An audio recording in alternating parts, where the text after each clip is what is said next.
ನಮಸ್ಕಾರ ಸ್ನೇಹಿತರೆ, ಖಡಕ್ ಕಥೆಗಳು ಯೂಟ್ಯೂಬ್ ಚಾನೆಲ್ನ ಮತ್ತೊಂದು ಸ್ಪೆಷಲ್ ವಿಡಿಯೋಗೆ ನಿಮ್ಮೆಲ್ಲರಿಗೂ ಸ್ವಾಗತ. ನಿಮಗೆಲ್ಲರಿಗೂ ತಿಳಿದಿರುವ ಹಾಗೆ ಭಾರತೀಯ ಚಿತ್ರರಂಗದ ಅತ್ಯಂತ ಬಹುನಿರೀಕ್ಷಿತ ಸಿನಿಮಾ ಆಗಿರುವಂತಹ ಸಲಾರ್ ಬಿಡುಗಡೆಯಾಗಿ ಯಶಸ್ವಿ ಪ್ರದರ್ಶನ ಕಾಣ್ತಿದೆ. ಕೆಜಿಎಫ್ ಚಾಪ್ಟರ್ 2 ಗೆಲುವಿನ ನಂತರ ಪ್ರಶಾಂತ್ ನೀಲ್ ಹಾಗೂ ಆದಿಪುರುಷ್ ಸಿನಿಮಾದ ಸೋಲಿನ ನಂತರ ಪ್ರಭಾಸ್ ರವರು ಜೊತೆಯಾಗಿರುವ ಈ ಸಿನಿಮಾ ಹೈಪ್ ಕ್ರಿಯೇಟ್ ಮಾಡಿದೆ. ಇನ್ನು ಇವತ್ತಿನ ವಿಡಿಯೋದಲ್ಲಿ ಈ ಸಿನಿಮಾದಲ್ಲಿ ನಟಿಸೋದಕ್ಕೆ ಯಾರು ಎಷ್ಟು ಸಂಭಾವನೆ ಪಡ್ಕೊಂಡಿದ್ದಾರೆ ಹಾಗೂ ಸಿನಿಮಾದ ಬಜೆಟ್ ಎಷ್ಟು ಅನ್ನೋದನ್ನ ತಿಳ್ಕೊಳ್ಳೋದಕ್ಕೆ ಹೊರಟಿದ್ದೇವೆ. ನೀವಿನ್ನು ನಮ್ಮ ಯೂಟ್ಯೂಬ್ ಚಾನೆಲ್ಗೆ ಹೊಸಬರಾಗಿದ್ರೆ ಈ ಕೂಡಲೇ ಸಬ್ಸ್ಕ್ರೈಬ್ ಮಾಡಿಕೊಂಡು ಪಕ್ಕದಲ್ಲಿ ಕಾಣಿಸೋ ಬೆಲ್ ಐಕಾನ್ ಪ್ರೆಸ್ ಮಾಡಿ. ಮೊದಲನೆಯದಾಗಿ ಗರುಡರಾಮ್ ಅವರ ಬಗ್ಗೆ ಮಾತನಾಡೋದಾದ್ರೆ ಅವರು ಕೂಡ ಈ ಸಿನಿಮಾದಲ್ಲಿ ಕಾಣಿಸ್ಕೊಂಡಿದ್ದಾರೆ. ಅವರ ಪಾತ್ರವನ್ನ ನೋಡ್ತಾ ಇದ್ರೆ ಕೆಜಿಎಫ್ಗೂ ಸಲಾರ್ಗೂ ಯಾವುದೇ ಸಂಬಂಧ ಇಲ್ಲ ಅಂತ ಅನ್ಸುತ್ತೆ. ಹೀಗಾಗಿ ಆ ಯೂನಿವರ್ಸ್ ಕಲ್ಪನೆ ಸದ್ಯದ ಮಟ್ಟಿಗೆ ದೂರದಲ್ಲಿದೆ ಅಂತ ಹೇಳ್ಬಹುದು. ಈ ಸಿನಿಮಾದಲ್ಲಿ ನಟಿಸೋದಕ್ಕೆ ಗರುಡರಾಮ್ ಸರಿಸುಮಾರು 60 ಲಕ್ಷ ರೂಪಾಯಿಗಳ ಸಂಭಾವನೆ ಪಡ್ಕೊಂಡಿದ್ದಾರೆ ಅನ್ನೋದಾಗಿ ತಿಳಿದು ಬರುತ್ತೆ. ನಿಮ್ಮೆಲ್ಲರಿಗೂ ತಿಳಿದಿರೋ ಹಾಗೆ ತೆಲುಗಿನ ಖ್ಯಾತ ನಟ ಆಗಿರುವಂತಹ ಜಗಪತಿ ಬಾಬು ಕೂಡ ಸಲಾರ್ ಸಿನಿಮಾದಲ್ಲಿ ಪೃಥ್ವಿರಾಜ್ ಸುಕುಮಾರನ್ ಅವರ ತಂದೆಯ ಪಾತ್ರದಲ್ಲಿ ಕಾಣಿಸಿಕೊಳ್ತಿದ್ದಾರೆ. ಕೇವಲ ತೆಲುಗು ಮಾತ್ರ ಅಲ್ಲದೆ ಕನ್ನಡ,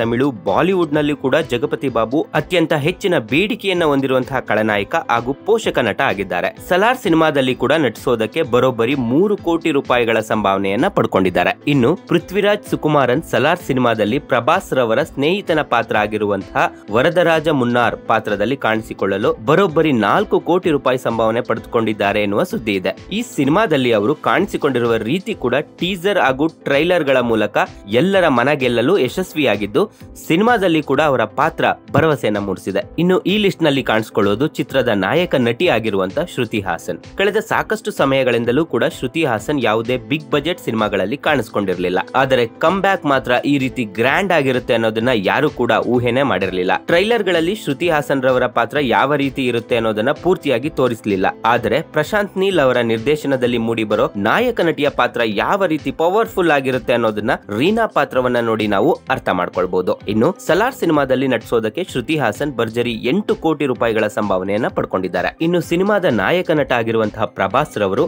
ಸತತ ಸೋಲುಗಳ ನಂತರ ಸಲಾರ್ ಸಿನಿಮಾದ ಮೂಲಕ ತಮ್ಮ ಅದೃಷ್ಟ ಪರೀಕ್ಷೆಗೆ ಇಳಿದಿದ್ದಾರೆ ಅಂತ ಹೇಳ್ಬಹುದು. ಸಿನಿಮಾದ ಬಗ್ಗೆ ಅಭಿಮಾನಿಗಳಲ್ಲಿ ಕೂಡ ಸಾಕಷ್ಟು ನಿರೀಕ್ಷೆ ಇದ್ದು ದೇವ ಪಾತ್ರದ ಮೂಲಕ ಪ್ರಭಾಸ್ ಈ ಸಿನಿಮಾದಲ್ಲಿ ತಮ್ಮ ಅಭಿಮಾನಿಗಳ ನಿರೀಕ್ಷೆಯನ್ನ ಸಂಪೂರ್ಣಗೊಳಿಸಲಿದ್ದಾರೆ ಅನ್ನೋದೇ ಎಲ್ಲರ ನಿರೀಕ್ಷೆ ಆಗಿದೆ. ಇನ್ನು ಈ ಸಿನಿಮಾಗೆ ಭರ್ಜರಿ 100 ಕೋಟಿ ರೂಪಾಯಿಗಳ ಸಂಭಾವನೆಯನ್ನ ಪ್ರಭಾಸ್ ಪಡೆದುಕೊಂಡಿದ್ದಾರೆ ಅಂತ ತಿಳಿದು ಬಂದಿದ್ದು ಸಿನಿಮಾದ ಲಾಭದಲ್ಲಿ ಕೂಡ ಪಾಲುದಾರಿಕೆಯನ್ನ ಪಡೆದುಕೊಳ್ಳಲಿದ್ದಾರೆ ಎಂಬುದಾಗಿ ತಿಳಿದು ಬಂದಿದೆ. ಇನ್ನು ಸಿನಿಮಾದ ನಿರ್ದೇಶಕ ಆಗಿರುವಂತಹ ಪ್ರಶಾಂತ್ ನೀಲ್ ಕೂಡ ದೊಡ್ಡ ಮಟ್ಟದ ಸಂಭಾವನೆಯನ್ನೇ ಪಡೆದುಕೊಂಡಿದ್ದಾರೆ ಎಂಬುದಾಗಿ ತಿಳಿದು ಬಂದಿದೆ. ಈಗಾಗಲೇ ಕೆಜಿಎಫ್ ಸೀರೀಸ್ ಗಳ ಮೂಲಕ ಒಳ್ಳೆ ಸ್ಟಾರ್ ವ್ಯಾಲ್ಯೂ ಹೊಂದಿರುವ ಪ್ರಶಾಂತ್ ನೀಲ್ ಸಲಾರ್ ಸಿನಿಮಾದ ಕ್ರೇಜ್ ಹೆಚ್ಚಾಗೋದಕ್ಕೆ ಕೂಡ ಅವರೇ ಮುಖ್ಯ ಕಾರಣವಾಗಿದ್ದಾರೆ. ಇನ್ನು ಈ ಸಿನಿಮಾವನ್ನ ನಿರ್ದೇಶನ ಮಾಡೋದಕ್ಕೆ 50 ಕೋಟಿ ರೂಪಾಯಿಗಳವರೆಗೆ ಸಂಭಾವನೆಯನ್ನ ಪಡ್ಕೊಂಡಿದ್ದಾರೆ. ಸಲಾರ್ ಸಿನಿಮಾ ಬರೋಬ್ಬರಿ 400 ಕೋಟಿ ರೂಪಾಯಿಗಳ ಬಜೆಟ್ ನಲ್ಲಿ ನಿರ್ಮಾಣವಾಗಿರುವಂತಹ ಸಿನಿಮಾವಾಗಿದೆ. ಸದ್ಯಕ್ಕೆ ಇದು ಮೊದಲನೇ ಭಾಗವಾಗಿದ್ದು ಈ ಸಿನಿಮಾದಲ್ಲಿ ನಟಿಸುವಂತಹ ಕಲಾವಿದರ ಸಂಭಾವನೆಯನ್ನ ಈಗಾಗಲೇ ನಾವು ನಿಮಗೆ ತಿಳಿಸಿದ್ದೇವೆ. ಸಿನಿಮಾ ಈಗಾಗಲೇ ಪ್ರತಿಯೊಂದು ಭಾಷೆಯ ಪ್ರೇಕ್ಷಕರ ನಾಡಿ ಮಿಡಿತವನ್ನ ಅರಿತುಕೊಂಡಿರುವಂತೆ